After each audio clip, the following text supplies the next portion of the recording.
E aí, pessoal, Mano Menezes, a volta 20 anos depois. O que podemos falar? Quais as diferenças do Grêmio? Como era o vestiário e como é o vestiário? Tem muito que dizer por aqui, porque o trabalho agora é muito mais difícil. César Cidade Dias falando de Grêmio aqui no YouTube, papo de gremista para gremista. Agora, baterias Duran. Você precisa conhecer as lojas físicas das baterias Duran para levar o seu carro para trocar óleo com o melhor preço do mercado. Um atendimento que vai deixar o seu carro seguro para rodar por aí. Conheça as lojas físicas das baterias Duran aqui na descrição. E claro, pelo site bateriasduran.com.br você tem o melhor preço. Porque quando falou em baterias, falou baterias Duran. Falou baterias Duran. Falou em melhor preço do mercado. Entre agora e não deixe de fazer parte dessa empresa que há 40 anos atende a nossa comunidade. Gente, simples dizer, Mano Menezes está de volta ao Grêmio. Mano Menezes monta uma equipe mais forte defensivamente. Mano Menezes é um cara duro na forma de tratar o vestiário. Mano Menezes tem lá as suas manias que cria um ambiente pesado com os jogadores. E aí começa a falar. Mas Mano Menezes volta ao Grêmio em outro momento de vida. Não do Mano, mas do Grêmio. E em outro momento de vida também do futebol. Mano Menezes chegou a primeira vez em 2005, exatamente 20 anos atrás. Ali tínhamos ainda o início da nova regra do futebol, da nova relação do futebol com os jogadores. A folha de pagamento do Grêmio, 500 mil reais. Hoje a folha de pagamento do Grêmio, ela deve gerar em torno de 18, 17 milhões de reais. Mas tudo bem, teve inflação e tal. Só que naquela época, quem comandava o Grêmio era a parte diretiva e o treinador. Mano, talvez seja o último suspiro do Estádio Olímpico. Aquele time de 2005, 2006 e 2007, talvez tenha sido o último grande time pela regra do comando do clube pelos dirigentes. Depois disso, vem a era de Renato e já esse super empoderamento dos jogadores de futebol. E eu não estou aqui criticando o Renato ou criticando o empoderamento. Isso é a lógica do jogo de hoje, com os super salários e o super empoderamento a esse ambiente, que permite, inclusive, que os jogadores demitam os treinadores. Não estou gostando, vamos demitir. Como aconteceu em 2021. Como aconteceu com o Luiz Felipe Scolari. E por que aconteceu?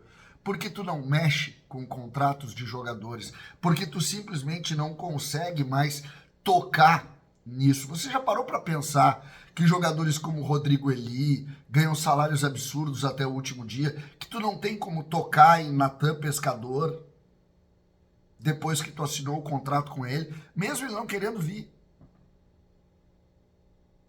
Isso. Agora ele está aqui, tu não tem o que fazer. Esse é o novo momento, a nova história. E é sobre esse ambiente que Mano Menezes chega. É sobre esse ambiente. Tu não consegue mais ter controle sobre nenhum processo dentro do ambiente.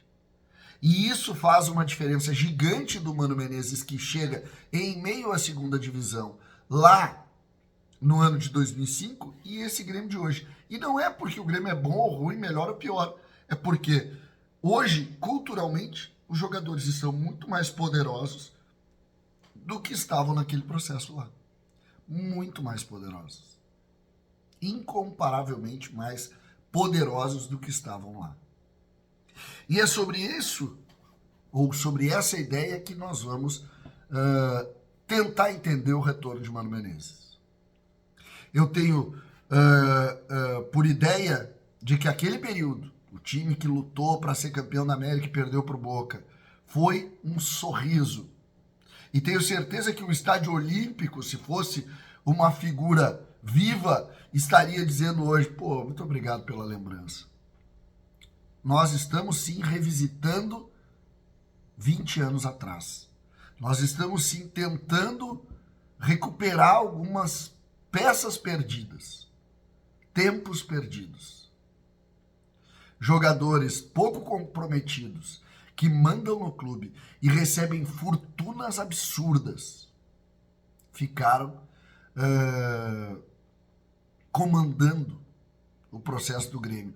E quando se atinge Mano Menezes, ou chega Mano Menezes, se lembra daquele período lá, onde tínhamos também jogadores muitas vezes não tão comprometidos, mas não com esse comando absurdo que determinou que o Grêmio chegasse a folhas escandalosas com jogadores como Douglas Costa, jogadores que sequer, como André Balada, como Thiago Neves, que não tinham nenhuma responsabilidade sobre isso, e nós ainda tivemos que pagar babilônias para que eles saíssem daqui. Essa é a realidade. Então, Mano vai entrar dentro deste ambiente. Com aquela velha imagem? Talvez não. Talvez não consiga. Talvez o Mano também tenha tido que se moldar a essa nova história, essa nova situação. Talvez seja uma das coisas mais importantes da história do Grêmio rediscutir esses 20 anos. Discutir o que fez Mano Menezes naquele período, ainda, como eu disse, sem esse supercomando do vestiário, ou agora, que chega depois, inclusive, de ter passado pela seleção brasileira. Seleção brasileira. Mano, que é um vitorioso na carreira, que tem bons trabalhos, não tem trabalhos tão bons, mas que tem história no futebol. E sobre isso a gente precisa também, de alguma maneira, refletir e pensar. Eu estou muito feliz porque, de alguma maneira, eu me senti perto de um Grêmio que eu gostava muito da forma. E quero que esse Grêmio de 2005, 2006, 2007 confronte esse superpoder que os jogadores do Grêmio hoje, e eu vou repetir, não é com o Grêmio, é com o futebol, hoje estão moldando o esporte. Quero que se confronte. Eu quero aquele Grêmio lá. O Grêmio de hoje é um Grêmio que derruba treinador se quiser. E esse Grêmio eu não quero. Ou esse futebol eu não quero. Então que a gente tenha Mano na sua integridade, na sua essência, na sua raiz. E que a gente possa viver dentro do campo um pouco dos times do Estádio Olímpico. Os times que lutavam e que tinham uma ideia de que a camisa valia muito mais do que o próprio contrato. César Cidade Dias falando de Grêmio aqui no YouTube.